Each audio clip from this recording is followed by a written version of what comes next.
मन किधर है, माया किधर है? जैसे आपके सत्संग में माया का और माया इतनी बड़ी है, क्योंकि दुष्कर है। माया से भी भगवान बड़ा है या भगवान से माया बड़ी है? क्या बड़ा है बताओ? माया तो वास्तव में तो है ही नहीं। भगवान के यहाँ भगवान के आगे तो है ही नहीं माया। सरकार ने खुद कंफर्म किया है। हाँ। दैवीय श्याम गुणमयी मम करता का रस लेता है तो प्रभु के सामने बैठ के, संत के संग में बैठ के, ऐसा बैठते बैठते बैठते, पहले पूछा ना देह ध्यास कैसे मिटे, ऐसा ही देह ध्यास मिट जाएगा जब आत्मा का अंदर का रस पिएगा। ये रस आवे तो वो रस नहीं भावे। फिर दूसरा, अभी दुनिया का जो रस है, अभी तुमको इतना फीका लगेगा, इतना फीका लगेगा, इतना फीका लगेगा, दौड़ दौड़ के आगे सत्संग में बैठेगा, दौड़ दौड़ के आगे सत्संग में बैठेगा, बोलेगा ये रस जो है ना। माया में कोडार आकाश बैठा है, मर्दाने तो नहीं कोडेर आकाश को तई में डाला, ऐसी माया तुम्हारी। तई में डालने वाला कोडार आकाश बैठा है बाहर, जहाँ भी जाएगा तहाँ जलेगा। माया में है ही जलन, राग और द्वेष, मोह और ममता, काम और क्रोध। परमात्मा में है शांति, शीतलता। तो क्यों तुम भगवान को छोड़ के फिर माया में जाता है, जो बोलता है दुस्तर है माया।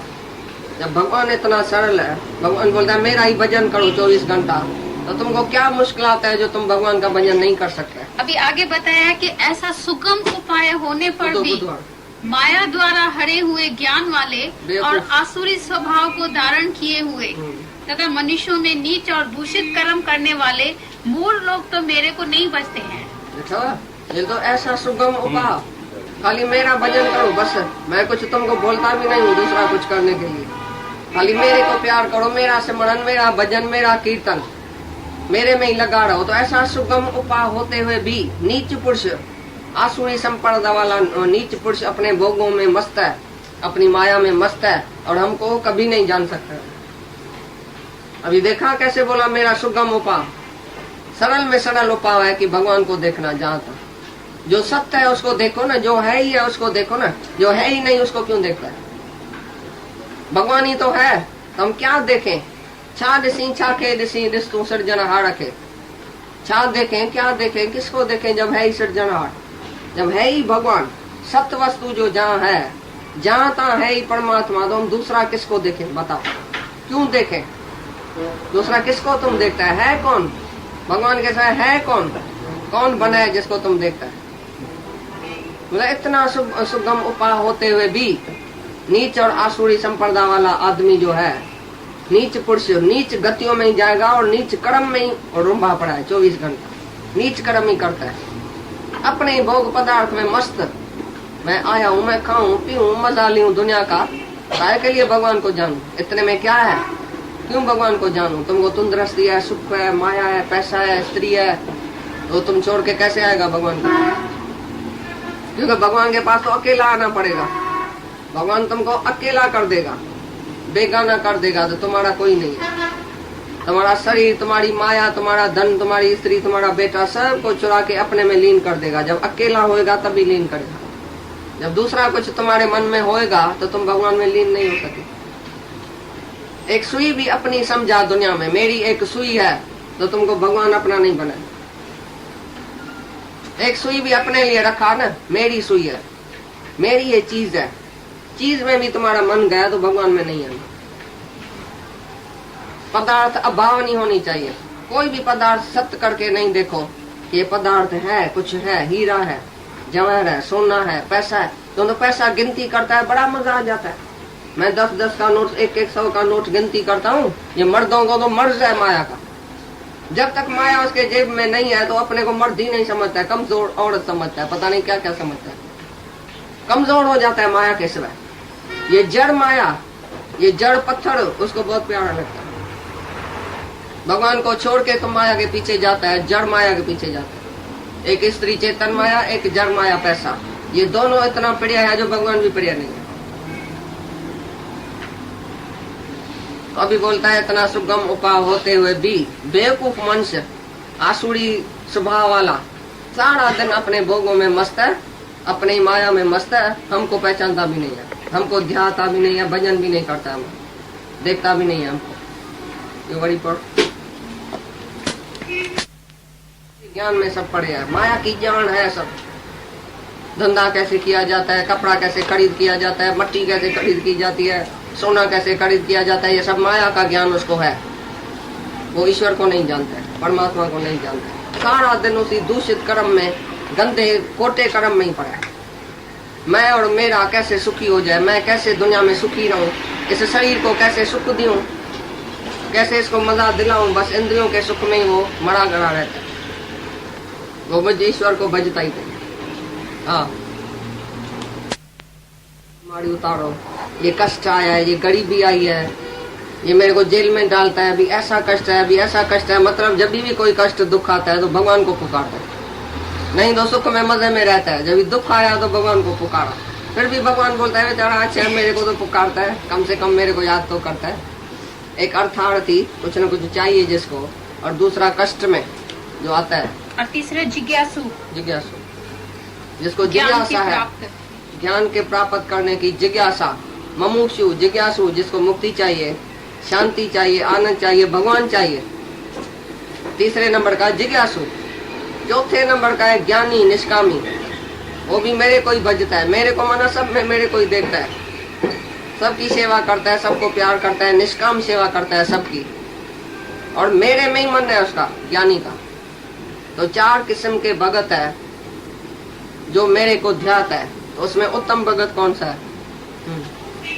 उनमें भी नित्य मेरे में एक ही भाव से स्थित हुआ अनन्य प्रेम भक्ति वाला ज्ञानी भक्त अति उत्तम है, क्योंकि मेरे को तत्व से जानने वाले ज्ञानी को मैं अत्यंत प्रिय हूँ, और वह ज्ञानी मेरे को अत्यंत प्रिय है।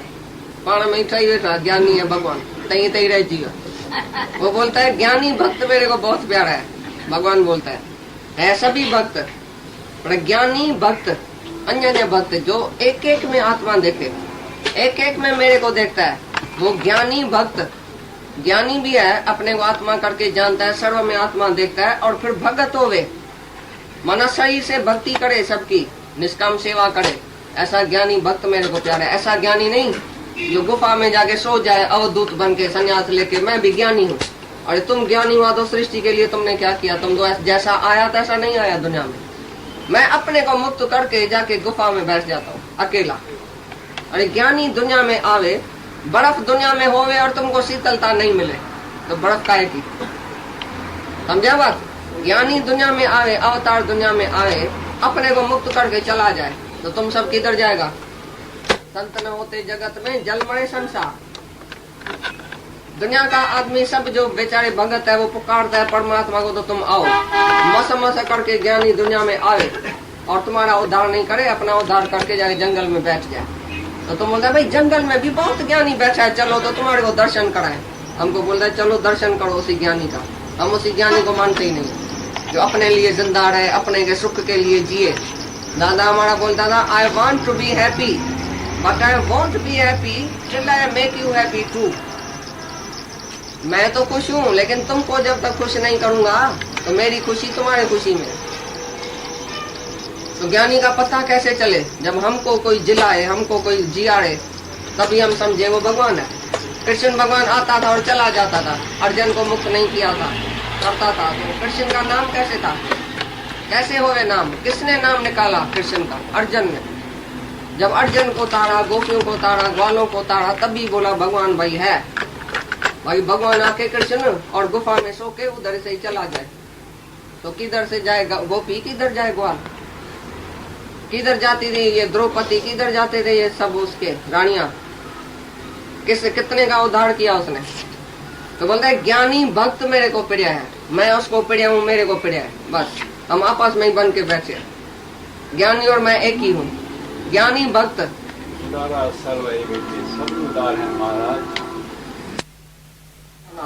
जाएगा अभी पैसे में, आ जाएगा भगवान। तो भगवान उसको पैसा देके बीमारी ठीक करके अपने से दूर कर देता है। तो ऐसा बेवकूफ टके पैसे वाली बात भगवान से मांगता है। भगवान मेरे को ये देना देना, भगवान जब भी देता है तो उसी में ही अंधा हो जाएगा। ध्रुव भगत ने अटल पदवी मांगी, ये अर्थार्थी दूसरे नंबर का भगत अर्थार्थी अटल पदवी मांगी। ध्रुव भगत का जब भी बाप था तो उसको 2 माँ थी। तो पहले नंबर वाली माँ जिसका उसका बेटा था छोटा, वो बाप के गोदी में बैठा था। तो ध्रुव भगत ने बोला मैं भी बैठूं। उसने बोला अरे क्या तुम बैठेगा, ये तो गद्दी उसकी है, मेरे बेटे की, तुम्हारी थोड़ी है। तुम जब भगवान का भजन करेगा तभी तुम्हारे को गद्दी मिलेगी। ऐसा उसने कह दिया माटेली माँ ने। ये आया अपनी सगी माँ के पास, भाई ये गद्दी हमको कैसे मिलेगी। उसने बोला सच्ची बात है, परमात्मा का ध्यान करने से ऐसी राजाई मिलेगी, बाकी इधर तो नहीं मिलेगी तुमको, तुम माटेला बेटा है। बस उसने बोला मैं भगवान का भजन करूँ। भगवान का भजन करके जब भी भगवान ने दर्शन दिया, भाई ध्रुव भगत मांगो, क्या मांगता है, मैं बहुत प्रसन्न हुआ हूँ। बोला अटल पदवी दियो, राजाई तो उसको मिली, लेकिन बहुत दुखी हुआ। बोला काहे के लिए मैंने राजाई मांगी, भगवान तो छूट गया बीच में ही, मुझे बहुत पछताया। तो अर्थार्थी भगत अच्छा है बेचारा, लेकिन बेवकूफ है बड़ा, जो भगवान से टके पैसे की बात मांगता है। राजा के पास आके भूसा मांगता है। एक आदमी राजा के पास गया, राजा मेरे को भूसा चाहिए, तुम्हारे बाजू में ना भूसा पड़ा है झुपड़ी में, वो मेरे को दियो। राजा हंसने लगा, भाई मैंने तो उसको राजा ही देनी थी, मेरे को राजा ही देनी थी इसको, लेकिन ये भूसा मांग के चला गया। इसलिए बोलते हैं ज्ञानी भक्त मेरे को प्यारा है, क्योंकि ज्ञानी बड़ा चतुर है, सियाना है, भगवान को ही अड़ लेता है सारा, पकड़ के बैठ जाता है। भगवान तुम मेरे को चाहिए, तो भगवान किधर जाएगा। बोले मेरा निष्कामी भगत तो मेरे को ही पकड़ के बैठता है, ऐसा चतुर है। बाकी सब सकामी भगत अच्छे है, मैं कुछ ना कुछ देख के उसको पता देता हूँ, लेकिन निष्कामी भगत मेरी जिंद नहीं छोड़ता है, मैं भी उसकी जिंद नहीं छोड़ता हूँ। वो मेरे को प्यारा है, मैं उसको प्यारा हूँ। तो ज्ञानी भक्त जो अन्य भक्ति में सर्व में आत्मा देखता है, सबकी सेवा में लगा पड़ा है, वो ज्ञानी भक्त मेरे को प्यारा है। हाँ बोलता है अभी, यद्यपि ये सभी उदार हैं, अर्थात श्रद्धा सहित मेरे को भजन के लिए समय लगाने वाले होने से उत्तम है, परंतु ज्ञानी तो साक्षात मेरा स्वरूप ही है, ऐसा मेरा मत है, क्योंकि वह स्थिर बुद्धि ज्ञानी भक्त अति उत्तम गति स्वरूप मेरे में ही अच्छी प्रकार स्थित है। भाई सब अच्छा है, सब प्यारा है मेरे को, क्योंकि अज्ञानी से फिर भी ठीक है ना, जो अपने ही सुख में अपने ही भोग पदार्थ में मरे गड़े रहते हैं, उसी से तो फिर भी अच्छा है। कुछ समय मेरे को तो दिया, लेकिन ज्ञानी जो है वो बिल्कुल मेरे में असल मेरा ही स्वरूप है, वो मेरे में ही गुम है, मैं उसमें गुम हूँ, और मेरा ही स्वरूप है। स्वरूप माना मैं खुद परमात्मा जो है, वो ज्ञानी भी परमात्मा ही है, ज्ञानी भी आत्मा, ज्ञानी परमात्मा ही है। मेरा स्वरूप माना मैं और वो एक हो जाता है। ज्ञानी में और भगवान में कोई फर्क नहीं है। तो तुम भी ज्ञानी बनो, तुम अर्थार्थी और ये वो नहीं बनो। अर्थ अभी कौन सा अर्थ है, क्या चाहिए बताओ, कौन सी राजाई चाहिए भगवान से, अभी क्या मांगता है तुम भगवान से। तुम भी ज्ञानी बनो, सच्चा जिज्ञासु बनो, ज्ञानी बनो, तो तुम्हारे अंदर भगवान तो पहले से ही बैठा है। जब तुम भगवान को चाहता है कि मेरे को भगवान चाहिए, तो भगवान मिलेगा, और मेरे को फलानी चीज चाहिए तो वो चीज मिलेगी। जो तुम मांगेगा वही तुमको भगवान देगा। तो कौन से नंबर का तुम भगत बैठा है इधर बताओ, लाइन में बताओ तुम सब। अभी तुम 4 नंबर में कौन से नंबर का है, ठगत है कि भगत है।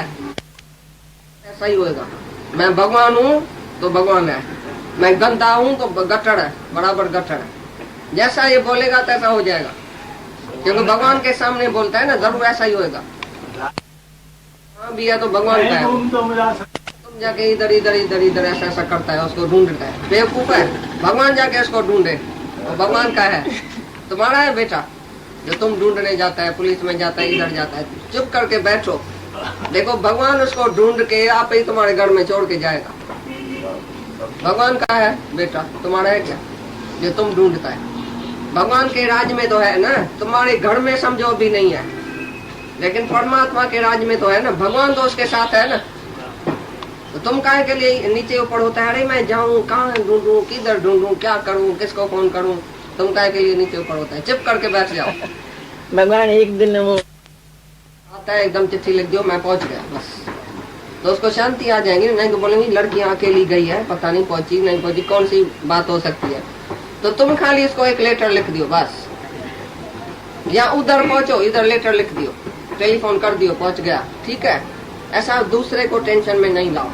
लेकिन ज्ञानी के अगर घर में कुछ भी हो जाए तो उसके अंदर टेंशन नहीं होएगा, लेकिन सिखाएगा सबको, क्योंकि ये जिज्ञासु तो सीखेगा, तुम्हारा बेटा तो सीखेगा ही नहीं कभी, फिर ऐसी भूल करेगा।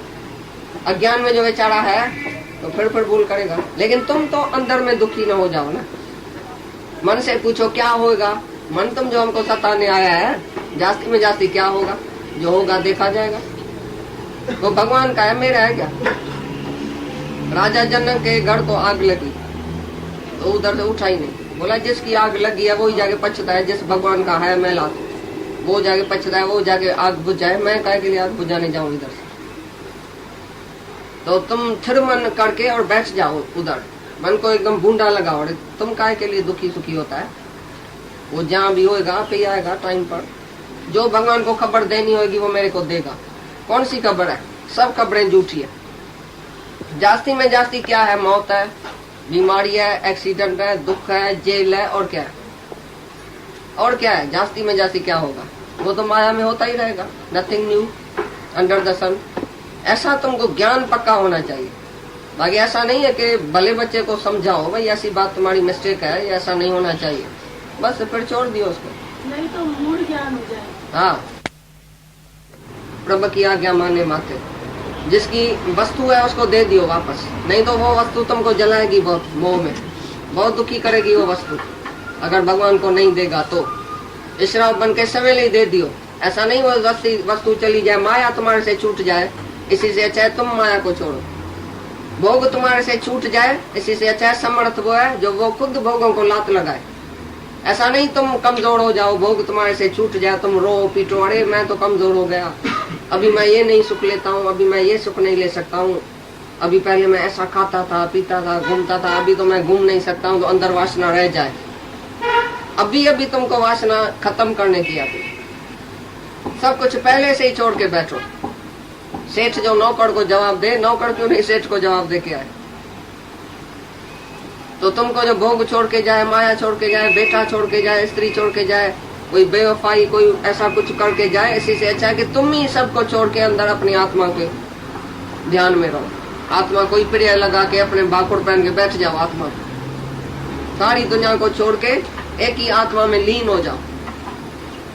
तो पीछे दुनिया में जो भी रद्द बदल होएगी वो बाहर होगी, तुम्हारे मन में भीतर नहीं आएगी। मेरी नाव जो है वो समुद्र में होगी, समुद्र नाव में नहीं आएगा। तुम भले घर में रहो, लेकिन घर की जो रद्द बदल होती है, नीचे ऊपर बातें, वो तुम्हारे अंदर नहीं आएगी। तुम्हारा मोह होगा जिसमें वो बीमार पड़ेगा तो तुम रोएगा। और बीमार कौन है? बीमारी क्या होती है?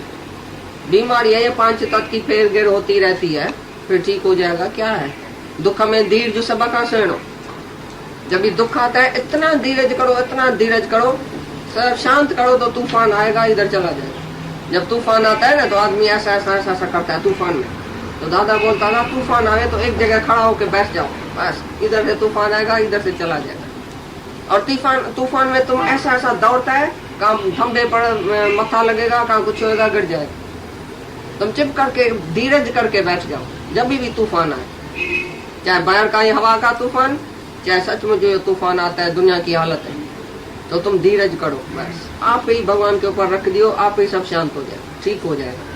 तुम रद्द बदल करेगा और भी खराबी हो जाएगा। मोह में जाके 10 डॉक्टर लेके आएगा तो कोई उल्टी सुल्टी दवाई देगा। धीरज में जो उसकी शांति में होएगा ना, तो अंदर से ख्याल आएगा इसको ये दवाई दियो। निराकारी आके तुमको बोलेगा इसको फलानी दवाई दियो, ठीक हो जाएगा। और मोह में तुम उथल पुथल में आएगा, 10 दवाई देगा और बीमार हो जाएगा। धीरज करो तो आप ही भगवान उसकी बीमारी उतारेगा। तुम डॉक्टरों के ऊपर इतना एतबार करते हैं, भगवान के ऊपर नहीं करते हैं। दादा बोलता था तुम डॉक्टर को तकड़ा तकड़ा जाके बुला के आता है, भगवान को तकड़ा क्यों नहीं बुलाता है? उसी टाइम डॉक्टर से जास्ती भगवान के ख्याल में रहो, भगवान इसकी बीमारी आप ही उतारेगा। एकदम भगवान को अंदर से बुलाओ, अंदर ही बिठाओ भगवान के। तो डॉक्टरों के से जास्ती भगवान है कि डॉक्टर जास्ती है? बोलता था डॉक्टर जल्दी जल्दी आएगा, जल्दी जल्दी मार के जाएगा तुम्हें, और भगवान बचाने वाला तुम्हारे अंदर ही बैठा है। डॉक्टर बाहर से आएगा मारने के लिए, भगवान अंदर बैठा है बचाने के लिए। पैसे से तुम जहर खरीद करेगा, दवाई खरीद करेगा, लेकिन अमृत पैसे से नहीं मिलता है। अमृत आत्मा का वो बिगड़ पैसे के अंदर ही मिलता है। तो अमृत नहीं पीता है, तुम दवाई पीता है, जहर पीता है। भगवान का अमृत पियो उसी टाइम, भगवान के ख्याल में बैठ जाओ। देखो बीमारी आई है, आप ही शांत करो तो आप ही ठीक हो जाए। हर बात में धीरज चाहिए, बहुत धीरज चाहिए। जैसे तुम सुख में खुश होते हैं ना, दुख में भी इतना ही धीरज करो, इतना ही खुशी करो। भाई दुख आया है, मस भगवान हमको याद किया है, दुख भेजा है, ठीक है, कभी कभी दुख भेजता है, बाकी तो सब टाइम सुख ही सुख है। तो दुख आता है, तुम बोल रहे जल्दी जाए, क्यों जल्दी जाए? जितना टाइम इस शरीर ने कुछ किया होगा, हिसाब किताब उसका पूरा होने दियो ना। तुम क्यों बोल रहा है दुख जल्दी जाए? सुख को बोलता है जल्दी जाए। आज से ऐसा बोलना, सुख जब भी आए बोला जल्दी जाओ, सुख हमको नहीं चाहिए। दुख दारू सुख रोग भया। तुमको सुख रोग जब भी आता है तो तुम बिठा के बैठता है, बोला सुख बड़ा अच्छा है। और दुख जब भी आता है, भगवान कभी कभी सौगात भेजता है तुमको। अरे दुख में तो बहुत ही फायदे होते हैं।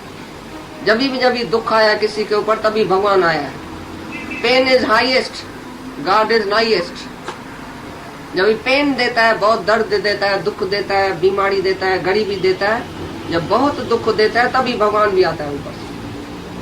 आफ्टर स्टॉर्म कम्स काम। बहुत जब भी तूफान आता है तो पीछे ऐसी शांति हो जाती है। जब तूफान जब भी शांत होता है तो कैसी शांति हो जाती है। ऐसे जो भी पेन दुख दर्द आया है वो सब भगवान के भगत के ऊपर ही आया है। भगवान अपने भगत को 3 टोल देता है, गरीबी और बीमारी और निंदा। 3 किस्म का टोल उसको खिला के ऊपर से खुद आ जाता है। पहले टोल भेजता है, पीछे खुद आता है। क्योंकि ये जब 3 किस्म का टोल आएगा तो तुमको इश्क जागेगा परमात्मा के लिए। आयो इश्क अंगण मंज पे, आयो साईं अंदर मंज पे, या संसार बड़ सबई। पहले इश्क आता है, पीछे साईं आता है।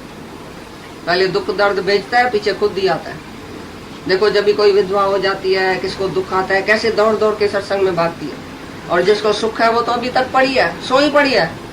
अरे भाई हम तुम्हारे घर में आता है, कितने बजे उठता है? 10 बजे उठता है, 11 बजे उठता है। एक माई को फोन किया उसी दिन 11 बजे, भाई को माई अभी उठती नहीं है। नौकर बोलता है माई उठी नहीं है। विलय से आई है, हांगकांग से। तो हांगकांग में आदमी 11 बजे उठता है और रात को 2 बजे सोता है। डांस क्लब, नीचे ऊपर इधर उधर जाना आना, मौज करना, रात को एंजॉय करके देरी से सोता है, सुबह को 11 बजे उठता है। ऐसे भी आदमी पड़े सुख में। देखो ना सुख है ये सब। और उसको जब ये दुख लगेगा तो कैसे भागेगा? नींद आएगी नहीं, हिट जाएगी, दौड़ दौड़ के आएगा, दौड़ दौड़ के भागेगा भगवान के तरफ, शांति के तरफ भागेगा। तो दुख अच्छा हुआ कि सुख अच्छा हुआ? गुरु नानक ऐसे ही बोल के गया, क्या दुख दारू सुख रोग भया। और तुमको अभी तक बेवकूफ को सुख चाहिए, अंदर में सुख बुद्धि है तुम्हारे को, दुख नहीं मांगता है तुम। और भगवान का भगत हमेशा दुख में धीरज करता है, शांति करता है। जैसे ही तुम सुख में खुश होता है ना, वो दुख में भी इतना ही खुश होता है। बड़े में भारी दुख में भी वो अपनी आत्मा को नहीं छोड़ता है। ऐसा वो गीता में लिखा पड़ा है।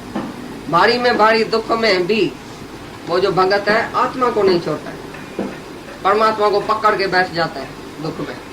अकेला ही भगवान से बातें करता है। जब तुम बीमारों के बिस्तरे पर सोता है तो तुम अकेला हो जाता है, उसी टाइम भगवान से बातें करता है। और जो सुख में आया गया भागा दौड़ा, भगवान याद भी नहीं। दादा का बेटा एक बीमार पड़ा, दादा ने बोला वाधाई है, वो जल गया अंदर। ये बाप है मरा, बोलता है वाधाई है तुमको। मैं दुखी हो गई, डरा के मरा हूँ, बिस्तरे पर अभी 6 महीना सोना पड़ेगा। दादा बोल रहा है तुमको वाधाई है, मेरे को बड़ी खुशी हुई है कि तुमको फलानी बीमारी हुई। दो हैरान हो गया। बोला क्यों? कि अभी तुम जब भी सोएगा अकेला तभी सोचेगा कि अभी भगवान मेरे पास आओ, मेरे को शांति दियो, मेरे को बीमारी कैसे उतरेगी, अभी मैं 6 महीना कैसे सो सकूंगा। बड़ा दुखी चिंता में हो गया। अभी चिंता तो ज्ञान से ही जाएगी। सर्व रोग का औषध नाम, सब बीमारियों की दवा एक ही नाम है, परमात्मा। तो सचमुच उसको ज्ञान लग गया उसी 6 महीने में। और डॉक्टर ने बोला 6 महीना सीधा होके सो जाओ। 3 महीने के अंदर वो उठ के खड़ा हो गया बिस्तरे से, इतनी उसको शक्ति बल आ गया। डॉक्टर हैरान हो गया, तुमने किसकी दवाई किया है? बोला ये ब्रह्म ज्ञान दिया है, उसी से हमको शक्ति आ गई है। 3 महीने के अंदर वो बिल्कुल ठीक ठाक होकर विलायत भी चला गया। उसी दिन से अभी तक याद है कि मेरे को ज्ञान कितना लगा था बीमारी में, भाई कितना जरूरी है ज्ञान। बस वही 3 महीना लिया था, सारी उम्र उसको वो ज्ञान याद है। जब भी दुख तकलीफ आती है वो ज्ञान याद आता है। कभी कभी गोल्डन चांस मिलता है जब भी बीमारी आती है, तो तुमको ज्ञान भी उसी टाइम में लग जाता है, दुख के टाइम में। कुंती माता ने भी एक दुख मांगा था, कमाल किया। हाँ सच्ची बात है। कृष्ण ने तुम सब दुर्लभ बैठे इधर, अंत का अंत हो गया जन्मों का, तभी महात्मा का संग मिलता है, तभी ब्रह्म ज्ञानी का संग मिलता है और ब्रह्म ज्ञान तुमको हो जाता है। जिसको इस जन्म में ब्रह्म ज्ञान हुआ है उसका लास्ट जन्म है, बोला भगवान ने। जो जन्मों की अंत होती है तभी ऐसे ब्रह्म ज्ञानी का संग होता है, उसको ब्रह्म ज्ञान हो जाता है। बड़ी पढ़। जो बहुत जन्मों के अंत के जन्म में तत्व ज्ञान को प्राप्त हुआ ज्ञानी सब कुछ वासुदेव ही है, अर्थात वासुदेव के सिवाय अन्य कुछ है ही नहीं। इस प्रकार मेरे को बचता है वह महात्मा अति दुर्लभ है। हाँ, तई जो ना वो महात्मा ब्यो होंदो बैठो होंदो ते शायद हरिद्वार में, अति दुर्लभ है। अरे तुम सब जो बैठे हैं वो अति दुर्लभ है। तुम सबको अभी ज्ञान हुआ है कि नहीं, या अभी अज्ञानी बेवकूफ है तुम? ज्ञान हुआ है आत्मा का, सर्वत्र वासुदेव देखने में आता है कि नहीं? तुम्हारा ये अंतिम जन्म है, पिछाड़ी का जन्म है, इसलिए ही इधर आया है। इस घर में, मौत के घर में वही आता है जिसको मरना है, मर के हमेशा के लिए जी गया। मौत क्या खुशी आती है इतना असली से तो मौत हो गया, अभी तक तुम तो घूमती फिरती है हमारे को छोड़ के। यहाँ पिछाड़ी का ये जन्म है, ऐसा संकल्प करो दृढ़ कि मेरा भी ये पिछाड़ी का जन्म है, मेरे को ज्ञान हो गया, मैं आत्मा हूँ, मैं कभी भी जन्म मरण में नहीं आऊंगा, क्योंकि मेरे को सच्चा भगवान मिल गया है, उसने मेरे को भी भगवान बना दिया। अभी मैं काय के लिए जन्म मरण में जाऊंगा, ये अंतिम जन्म है हमारा। ऐसा दृढ़ संकल्प करो तुम सब, भाई हम महादुर्लभ, हमारा जन्म है, ये लास्ट जन्म है, मैं ही महादुर्लभ हूँ। ऐसा नहीं दुर्लभ कोई होगा, शायद दूसरा कोई होगा। जैसे उसने बोला ना 10वें डायरी ने कि मैं नहीं हूँ, बाकी ये सब 9 बैठे हैं, मैं नहीं हूँ। 10वें अपने मते पर सिर पर हाथ रखा ही नहीं, बोला 9 तो है, 10वां जो है वो भूल गया, उसको अपना आप भूल गया। तो तुमको भी जब भी सुनाया जाता है भाई वो महात्मा बड़ा दुर्लभ है, तो तुम भी उसी महात्मा को दूसरा करके दुर्लभ, मैं तो नीच पापी हूँ, बाकी महात्मा दुर्लभ है। कहाँ बैठा है तुम्हारा महात्मा जो दुर्लभ है? लेके आओ उसी महात्मा को। किधर है तुम्हारा महात्मा? तुम ही तो है। हर एक अपने को समझे कि मैं ही दुर्लभ हूँ, मेरा ये मनुष्य दुर्लभ है, और ऐसा दुर्लभ महात्मा भी मेरे को मिल गया है, ऐसा दुर्लभ ज्ञान भी मेरे को मिल गया है। अभी बाकी कौन सी देरी है? अभी मेरे को जन्म मरण का चक्कर इधर ही छूट गया। पक्का संकल्प रखो, मैं फिर जन्म मरण में नहीं आऊंगा, मुझको अपनी आत्मा ही प्यारी है। तो तुम्हारा अंतिम जन्म है, बराबर लास्ट जन्म है ये तुम्हारा।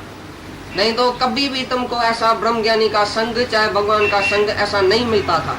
चुन चुन के भगवान खींचता है अपने भगत को। जहाँ जहाँ भगत कितनी दीवारों के अंदर बैठा है, पता नहीं किधर किधर से आते हैं, भोपाल, ग्वालियर, हम लोग कभी गए भी नहीं है उसी शहर में, देखा भी नहीं है।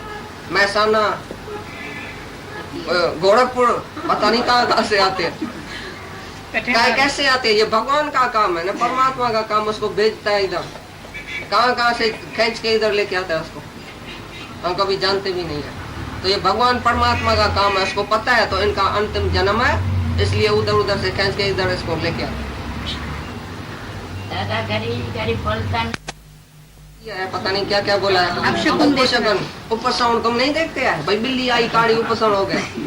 तो ये बोलता है अर्जुन बेवकूफ, भगवान मेरे को आंख फटती है, ऐसा होता है, उपसवन देखने में आता है, ऐसा करता है, बेवकूफ। भगवान सामने है, तुमको अभी का अभी मुक्त करेगा 2 घंटे के अंदर, और तुम ऐसा बेवकूफ मन के कहने पर वो अपने इंफीरियरिटी दिखा रहा है। मेरे को ऐसा ऐसा गंदा ख्याल आता है, बुरा ख्याल आता है, आंख फटकती है, अभी क्या होगा, अधर्म हो जाएगा, ऐसी बीमारी हो जाएगी, ऐसा वर्ण संकर औलाद पैदा होएगा, ये सब विधवाएं हो जाएंगी, हम भाई बड़े को मार के हाथ जो है रक्त में रंगेंगे, हमारा हम तो नरक में जाएंगे, अभी क्या होगा।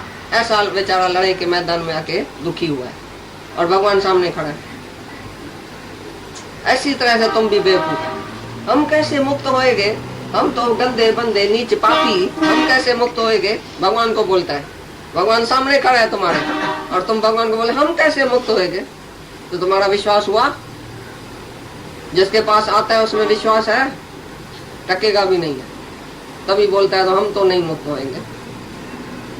भगवान बोलता भी है तुम्हारा अंतिम जन्म है, ये अर्जुन को ही बोलता है जो सामने उसके है, जिसको ज्ञान देता है उसको ही बोलता है।